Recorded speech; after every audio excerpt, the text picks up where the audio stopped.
Sabi nga, edukasyon ang pinakamagandang maipamamana ng magulang sa kanilang mga anak. Kaya naman ang isang kabarangay natin, kahit hindi niya kadugo, pinag-aaral niya. Siya si Tatay Reynaldo Penequito. Walang alinlangan, walang hinihinging kapalit. Ang gusto lang para sa mga kabataan ay mangarap at ito'y makamit. Sana nga, ang lahat ng bata ay magkaroon ng pagkakataong makapag-aral. Dahil ang karunungan ang siyang pinakamagandang sandata sa buhay ng tao. Humanga at ma-inspire ngayong umaga sa ating Bidang Noypi.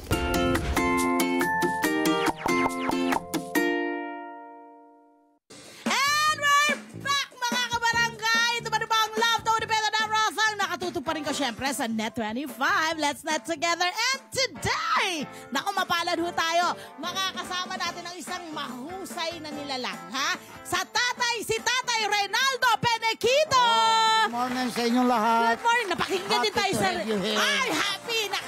Ako'y isa pong karangalan ng kayo'y makadaupang palad ko. Tatay Reynaldo, kumusta po kayo? Mabuti. Oo. Masayang Tatay, masaya. Oo nga eh. Mukhang ang ano ng ano ninyo, ng, diba, mas masayahin at magaan. Swerte ko yung araw na to. Hindi ang swerte. Blessing. Kita. Pa-blessing. Nako, eto na, Tatay Reynaldo. Okay, dagdag blessing yan. Correct. Gusto naming malaman sa inyo, ito hong inyong tinitirhan ngayon ay sa inyo. Sino ang mga kasama nyo rito? Naipundar ko ito nung 2003. Oo, 2003. Eto, pero bago yan, pag-usapan muna natin yung simulang-simula, yung inyong buhay, no? Yung lumang buhay. Ano ho yung inyong parang buhay? Ang alam ko, kayo ho ay nanirahan sa Canada. Ano ho ba yung nangyari? Mula sa akin dito sa pagkabata ko. Oo. Well, anyway, ako kasi dito pinanganak. Okay. Sa Tines. Ngayon, ang pagkabata ko, medyo malungkot. Kasi nga, mahirap kami. Alam mo naman dito sa Tines, pag mahirap ka, talagang parang wala ka ng pag-asa. So, walang oportunidad. Kulang. Tapos Tapos, siyempre, nung nag-aaral ako noon, pagkatapos ng grade 6, kahit na yung graduation namin, malungkot na rin ako noon. Kasi alam ko hindi naman ako makakapag-high school. Ang alam mo? Alam ko na kasi nga dito, wala namang public. Paano nangyari? Nakapag-high school ka ba? After ng grade 6 ko, nahinto na ako.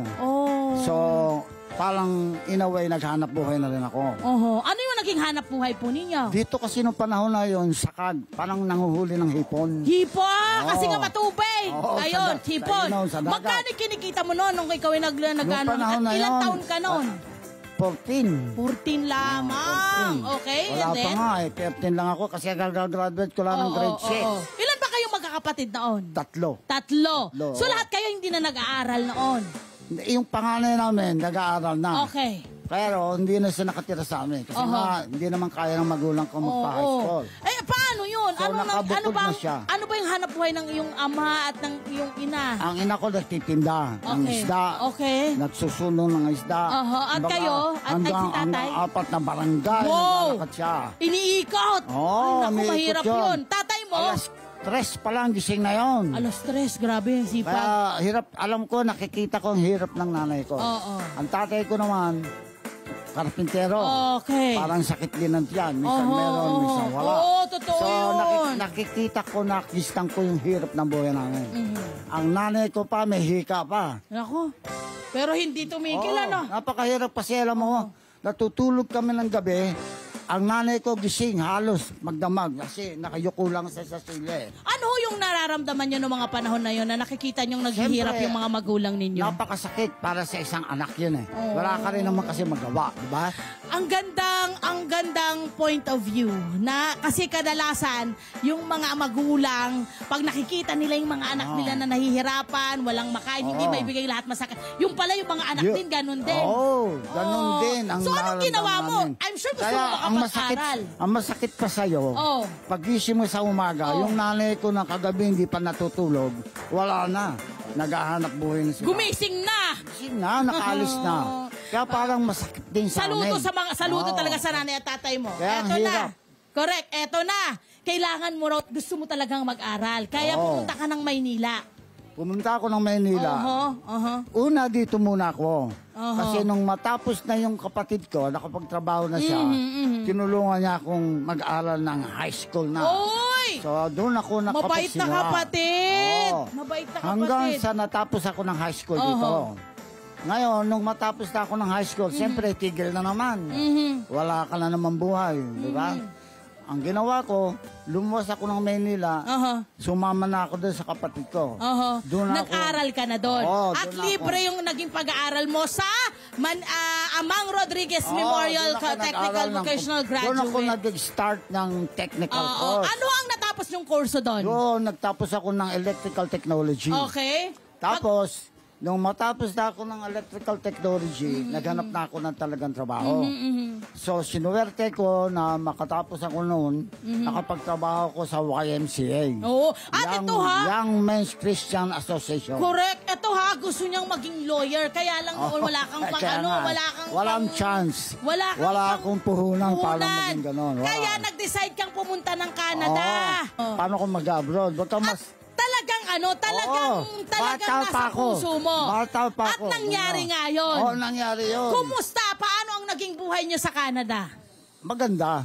Paano naging maganda? Mas nag-open ang opportunity sa akin sa Canada. Ano ang mga naging trabaho niyo? Pero kasi nung umalis ako from here, kung ano yung trabaho ko sa YMCA, ang in-applyan kong trabaho, the same thing sa YMCA Canada.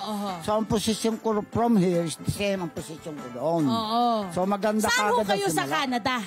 Sa Winnipeg? Sa Winnipeg ako galing. Ano yung mga na-encounter nyo doon? Ano yung mga pagsubok na nakasalamuhan nyo po sa Canada? Siyempre, nung panahon na yun, wala pa masyadong Pilipino doon. Kasi 76 pa yun eh. So, medyo nakaranas kami ng konting sakripisyo. Pero naging maganda ang buhay niyo doon. Eto na! Kasi nga, swerte. Hindi yun swerte. Kayo ay nagpakahirap, nagsipag, nagtiyaga at nagtiis. Hindi ako naniniwala sa swerte. Naniniwala ako sa ginawa mong pagsisikap at pagtitiyaga. I'm sure marami kang ginawang mga bagay para marating mo yung mga narating mo. Naging maayos mo ang buhay, ni tatay. Pero nagdesisyon siyang bumalik ng Pilipinas. Bakit ka nag-decide? Alam mo, kaya ako bumalik nung nagbabalik bayan ako lagi. Parang yung loob ko nabalik ulit sa Pilipinas. Parang nabalik ako dahil nandito yung mga dati kong kaibigan, yung kapitbahay ko. Kaya naisip ko, siguro pwede. Ngayon, itong mga kaibigan ko rito, sila ang nagpo sa akin eh. Bumalik ka rito. Pwede naman. Sabi ko, hindi ako pwede kasi wala na akong bahay dito. Ito kaibigan ko, si Colonel Cruz. Sabi niya, huwag ka magkalala doon. Maghanap tayo ng lupa. Ayun. At ito na. Pero meron siyang isang misyon na nakita kung bakit siya pinabalik dito sa Barangay Santa Ines. Ano po yun? Alam mo, siguro dahil sa paghihirap ko nung araw, correct, wala akong nasa isip kundi kung paano ko magagawa na makatulong naman. Yun! Nako! At siya po ngayon, ay nagpapaaral ng mga kabataan na hindi kayang paaralin ng sarili. Hindi kaya.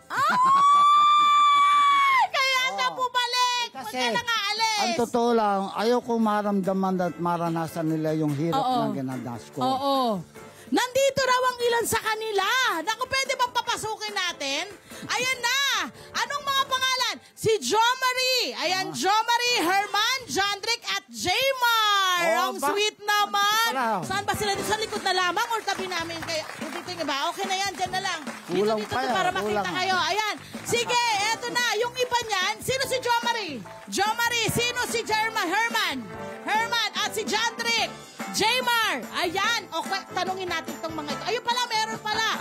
Jo Marie, ano ang iyong nakatapos ka na ba? Paanong nangyari sa'yo ngayon? Yes po, isa po ako sa mga natulungan ni Lolo Rene na makatapos po na... Lolo tawag niyo? Yes, opo. Tapos ano? Nakatapos na po ako ng teaching po. Teacher po ang natapos kong course. Okay, gusto kong malaman sa'yo, mula sa itinulong sa'yo ni Lolo mo, ano yung nagawa sa buhay mo? Kasali ba dyan ang pamilya? Actually, kasama may pamilya na po ako ngayon. Nagaganda na po yung buhay ko ngayon. Ano na po ako, nagtatrabaho po sa public school, nagpa-part-time po bilang professor. Kaya po, maayos po yung buhay po namin ngayon. Dahil po sa tulong ni Lolo Rene. Nakita mo ba, kung wala si Lolo, nakita mo ba yung sarili mo makakapagtapos ng pag-aaral kung sakali? mahirap makapagtapos sa panahon dati kasi hindi pa libre yung education sa tertiary po. Yes. So malaking tulong talaga. Okay, Napakalaki. nako dito tayo sa ilang mga estudyante, tanungin natin, ha? Kayo, ano yung inyong parang masasabi dito sa pa-blessing na binigay sa inyo ni Lolo, sa inyo? Ayan, ikaw. Tulong po ng maayos. Oo. Tapos po, malaki pong bagay po yung natulungan po kami sa pag-aaral. Upang po sumipag po sa pag-aaral. Ayun! Meron pa po ba, Tay? Meron pa po ba kayong iba pang pinag-aaral bukod po pa po sa kanila? Wala dito. Wala dito! Nasaan po sila? Si Pam. Ay, may allowance at full scholarship. Yun po yung ibinibigay dahil yung dalawang yun talaga ang mahirap na i-provide. Ano ang inyong mensahe? Yan. Mag-start tayo doon, ha? Mag-start tayo doon. Ano ang iyong mensahe kay Lolo? Nakangiti lang siya. Ano mensahe mo kay Lolo Ronaldo? Maraming salamat po. Maraming salamat. Ikaw? Maraming salamat din po dahil po natulungan po kami sa pag-aaral. Okay. Maraming pong salamat, Lolo Rene. Sana po umaba pa yung buhay mo para mas madami pa po kayo matulungan at maging blessing sa iba po. Dahil Tay, natatangi ho kayo. Eto na. Meron ho kaming regalo para po sa inyo. Ayan po, meron ho kaming miniso para sa inyo. Pero bukod po riyan, dahil kayo po ay ang aming bidang Noipi, meron ho kaming igagawa sa inyong sertipiko. Sertipiko na pagkilala ay ginagawad kay Ginoong Reynaldo Peniquito para sa buong pusong pagsuporta sa mga kabataan sa kanilang pag-aaral.